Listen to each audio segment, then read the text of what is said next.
Good afternoon. We are on Saturday, the first week of Lent, Saturday, 4th of March, excuse me, 2023. I'm going to be sharing with you the Mass readings, the liturgical readings for Saturday, general themes, Jesus' message of holiness, which he modelled for us, is for all his disciples to follow. And also today it's the memorial of Saint Casimir, 1458 to 84, the patron saint of Poland, worked for peace and unity of Western Europe, and we still need it. So I'm short of time today, so I will just read before each reading what they will be. However, notwithstanding, I always like to pray one or two prayers before I read. In the name of the Father, and of the Son, and of the Holy Spirit. Amen.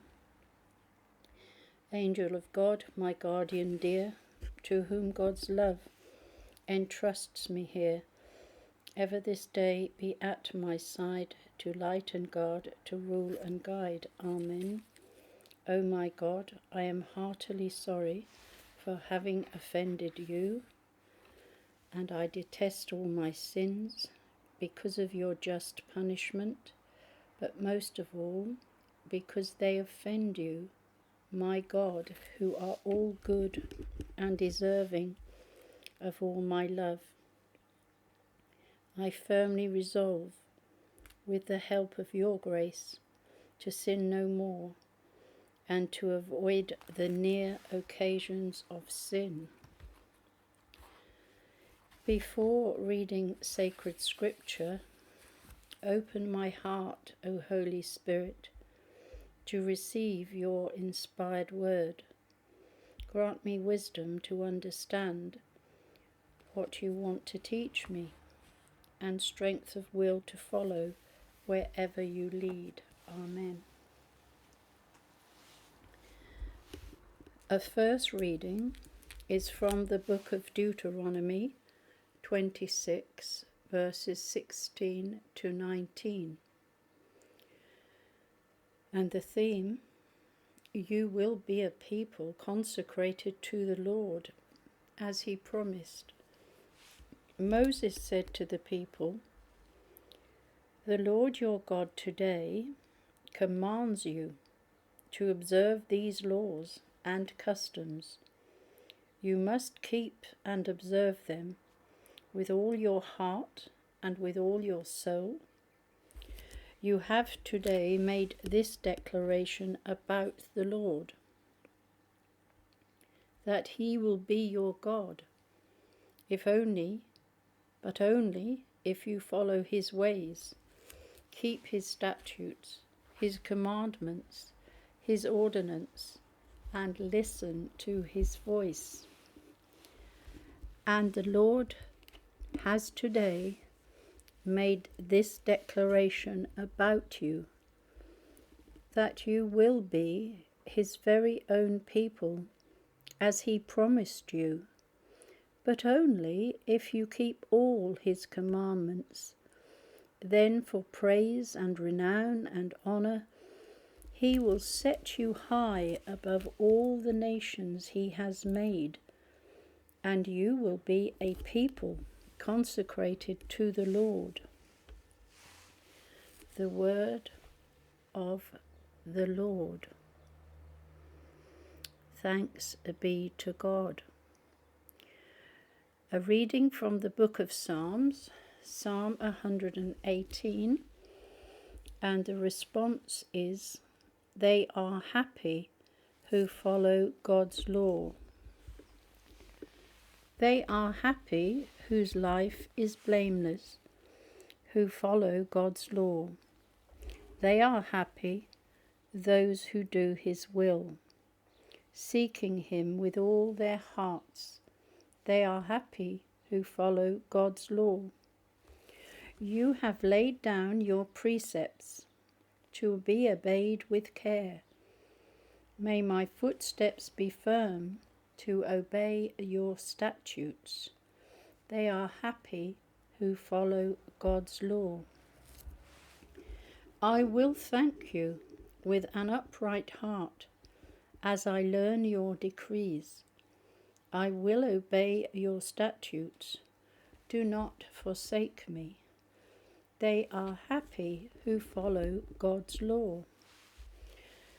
There's no Alleluia in Lent, but the Gospel acclamation. Praise and honour to you, Lord Jesus. Blessed are those who with a noble and generous heart take the word of God to themselves and yield a harvest through their perseverance. Praise and honour to you, Lord Jesus. Now is the favourable time. This is the day of salvation. Praise and honour to you, Lord Jesus. A reading from the Holy Gospel.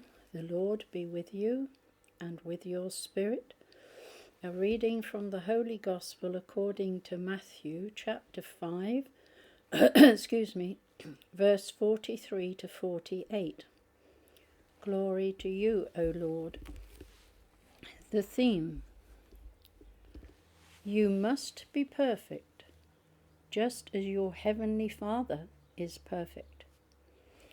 Jesus said to his disciples, you have learnt how it was said, you must love your neighbour and hate your enemy. But I say this to you, love your enemies and pray for those who persecute you. In this way you will be sons of your Father in heaven. For he causes his sun to rise on bad men as well as good, and his rain to fall on honest and dishonest men alike. For if you love those who love you, what right have you to claim any credit? Even the tax collectors do as much, do they not? And if you save your greetings for your brothers, are you doing anything exceptional? Even the pagans do as much, do they not? You must therefore be perfect, just as your heavenly Father is perfect. The Gospel of the Lord. Praise to you, Lord Jesus Christ. So we'll have a brief reflection on Saturday. Gospel, 4th of March, first week of Lent, is Matthew 5, 43 to 48. The call of the Gospel can be very challenging. Today's Gospel reading is probably, one of the most challenging passages in all of the Gospels.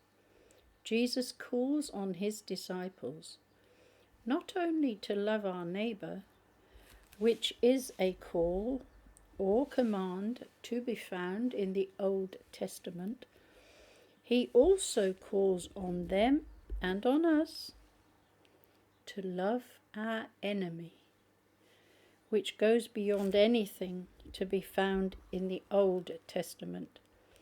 Many of us, I include myself in this, might be hard pushed to think of someone who could be described as our enemy. It depends how they treat you, how they perceive you, and how you respond to them. You can sometimes discern quite easily who might be your enemy without them actually verbalizing it. We might struggle to identify an enemy, yet we may be able to think of people who have hurt us, and deliberately, or who damaged us in some way. We're not likely to have warm feelings towards such people. When Jesus excuse me, I've got this, can't move, phlegm. Calls on his disciples to love their enemy. He is not talking about warm feelings or feelings of any kind. Jesus is talking about the will, your will, rather than feelings.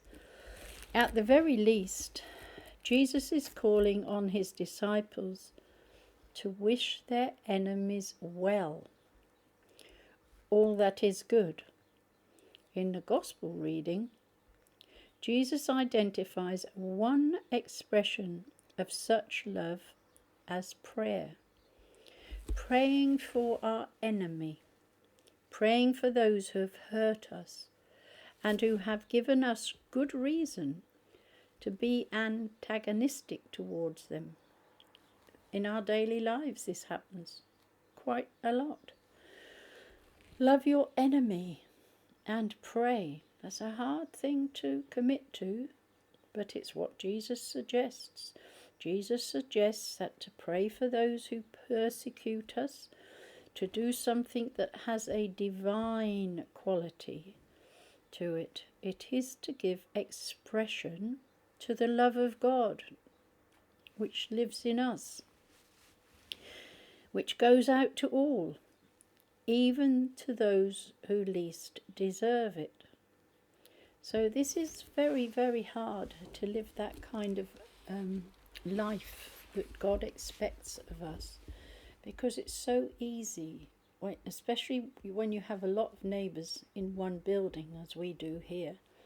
All sorts of things can kick off and go on, and it tends to make people withdraw, or it tends to make new people not mix in at all, or not even attend tenants' meetings and things like that, because people want a peaceful life. But if there was more love and more, if people prayed for one another, you'd see great changes. But the world is such a noisy place that people don't like being without noise around them and on them. If you ever visit a neighbour and they have the television on, they're happy to turn it off. But as soon as you're out of the door, it is back on, because they're not used to being without sound and noise. But this is the best time to communicate with God and to pray for others. When you do have peace and quiet and silence around you, you hear nature sounds, bird sounds, other sounds, people living, cars going by, things like that. But they're not as distracting as the noise that comes out of those, I call them heli-visions, because to me, the sounds that come out of them are hell. I could not live with a television. I just could not. You get used to prayer and reading and just getting into a relationship with God, because that's where you find your peace, and that's where you find your energy, believe it or not, when you are in the Word of God. It's a wonderful thing. It takes years of practice, but then you miss it if you're in company a lot and you cannot retreat. I mean, retreat is a good thing to do. So have a wonderful weekend. Enjoy the scriptures at church and the singing. If you have singing, we do. We have a lot of people who sing really well. So I like going to church. Thank you so much for listening. May God bless you and heal you. I'm sending you his peace in abundance. And I have finished the book on Salvation Comes from the Jews, but there is a postscript which I haven't read. I haven't read to myself. But I will read and record it because it's the author who was raised in, I believe, America as a Jewish family person, and he converted, so I'm fascinated to read his conversion. The only chapter I was really unhappy with was chapter 7, but I'm going to do some research on that and ask one of my daughters, who happens to be from Arab culture, and she's highly educated. I'm going to ask her to do some research on the attitude between the Arabs and the Jews pre-1948 and since then, and give a fair picture of those relationships, because it disturbed me, and my spiritual director said maybe I should not have uploaded it if I was feeling like that, but I have. It's out there. My apologies if I offend anyone, because I did make one or two comments on that, because I thought it was not balanced. So I did come out with one or two comments. So God bless you all, and I plan to do some more recordings for Lent and during Lent, now that book is finished. So I've got a few things in my head that I'm going to be doing, as well as the Bible, and continuing with the Bible in 1 year. We're now in the 200s, the beginning of the 200 days. So I'm working towards getting to the end of that. Thank you, and God bless.